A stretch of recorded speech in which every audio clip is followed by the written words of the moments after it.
Good morning. Welcome back to the farm. Today, let's talk cucumbers. Cucumbers are easy to grow, mostly. The biggest problem people have with cucumbers is trellising. Well, let me show you how we do that, and it's not exactly the way probably anybody else that you know anyway does it.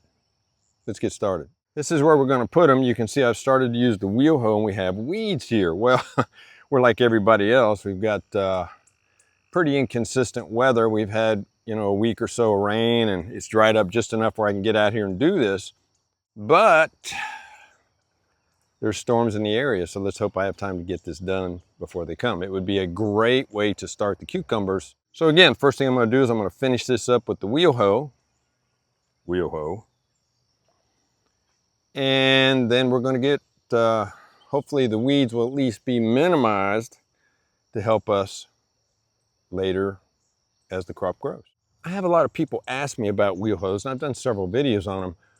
The key to a wheel hoe is, even if you can't get into it because of your garden, you can't get into your garden because of rain or whatever, if you've prepared your soil properly and have worked it a few times, it's pretty easy to get those weeds taken down so you can do something with it. Can't hardly do this with one hand.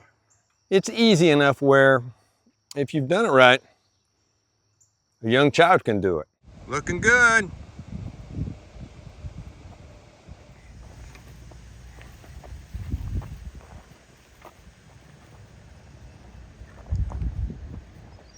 Now, obviously, allowing a 3-year-old to own a wheel hoe is something you certainly have to supervise. But the point is that if a 3-year-old can do it, I hear it from people all the time, I don't have time, it's too hard, it's too hot. It was 90 degrees when we filmed that, and she was going right at it. She went up and down those rows about 10 times. How effective was it? That's not the point. She was out there to help, and she certainly did help.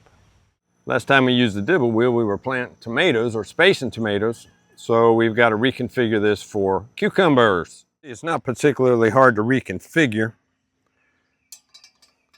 Basically, you go through and you've got a 9/16 wrench.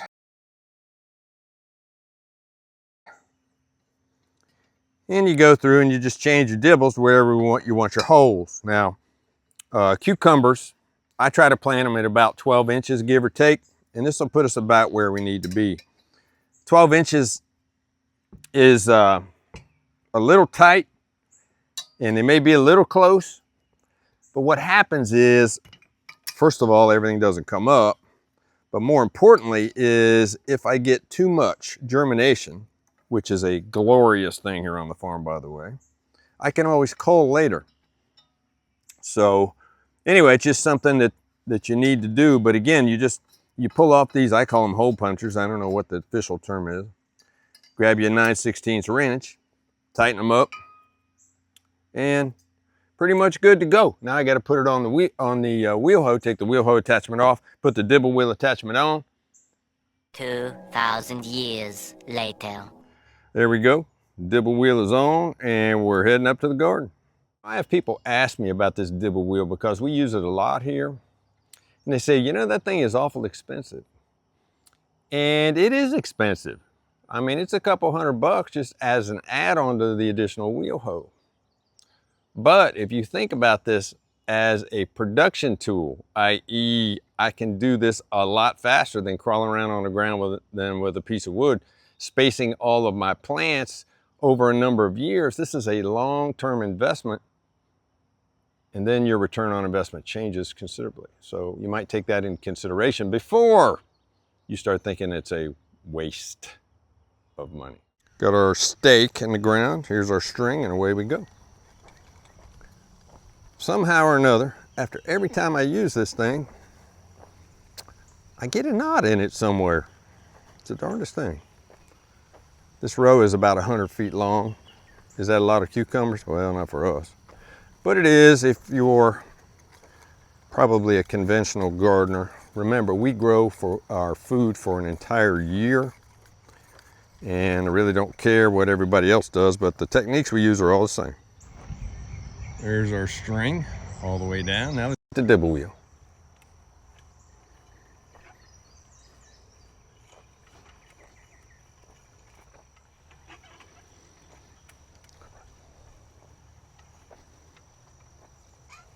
Let's look at some of the holes that the dibble wheel put in. You can see they're pretty pronounced. It's not hard to figure out where to put the seed. First thing we're going to plant today is Boston pickling. It's a pretty common variety. We use it here. We're mostly going to put in cucumbers, or at least our first pass, for pickles. Some of our favorite stuff. Anyway, we're going to put in some cucumbers exclusively for that. Because we have such a long growing season, I will put in additional cucumbers later in the season. Now remember, when you do that, you do have other pressures. You've got bug pressures, you've got excessive heat, you've got all those things that we have to deal with here. Not to mention the thunderstorms, which are about to roll in, the tornadoes and everything else that go along with it. So it's all part of the fun. You gotta love this stuff. These seeds Livingston decides to give us, doesn't appear to be, I don't know if you can see that, all that many seeds. Sometimes we buy cucumber seeds by the pound. Decided to go with different varieties this year and just get a few seeds. May have messed up, we'll see. Now, you can see that the holes are about an inch, inch and a half deep, which is just about right for this time of year. Eat again at 12-inch spacing per the dibble wheel. And what I'll do is I'll just walk behind it with my foot and cover them up. It doesn't take cucumbers very long to germinate, so I'm guessing in the next week or so, we'll have cucumber plants. The next variety we're going to put in is the National Pickling cucumber. We've had really good luck with all these varieties from different people. This one's from Haas, the other one's from Livingston. Doesn't really matter where you get it. One nice thing about Haas, sometimes they give you these nifty little row markers. I wish they all did that. This is darn handy. Next variety is Max Packs. Interestingly enough, no row marker. I wonder how they figure out how they do that. Okay, the seeds are all in, but they've not been covered up. So I'm gonna take my highly technical foot and sprinkle a little dirt over the top and pick up my string. Yeah, this is technical, but I'm thinking, well, even some of you city folks are gonna be able to get this one.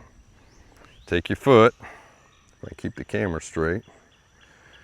And you don't wanna cover them up too much, but a little bit. This time of year, remember, it is, although still spring here, every day is in the 80s, and we get some pretty serious gully washing rain. Now this is on a raised row, which presents its own difficulties, but if we get all the rain they're talking about this week, interesting, the sun just came out, these will be up long before I can get out here to get them weeded. What are we gonna do now? After we've got our plants in and covered, the next thing is, well, fertilization. Triple 15 in this case. We're going to just sprinkle a little bit on top of, again, where our string is, left it out there so we can kind of keep an idea on where to put them, because now that we've covered the row up, all we know is it's about in the center. We're going to use the smidge and a half method. We're just going to kind of go down where the string is just about and just kind of let her rip potato chip. You can kind of see where the dibble wheel was, so you got a pretty good idea where it was at, but I like leaving the string down, even though sometimes it gets out of kilter as I take my foot and cover up the holes with the seeds in them. And there you go. We have our cucumbers planted and they'll be up in a week or so. See some of the lettuce left over. Some people would have you trellis at this point. Now, a lot of people will plant around a trellis that they use year to year. We change and rotate our crops every year to ensure that we don't have all the pests and, you know, the pestilence and the disease and all the other stuff that goes with that. So we have our cucumbers in like the 4th row in this particular garden bed. And so how do we trellis this? I don't know if you can see this or not. This is a tomato cage that we use obviously for tomatoes some years.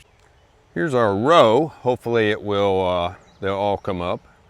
But when the time comes, I will lay this tomato cage down here, and if necessary, I can use some landscape fabric staples to hold them in place until the leaves for the cucumbers snatch onto it. And at that point, it's hard to get them up.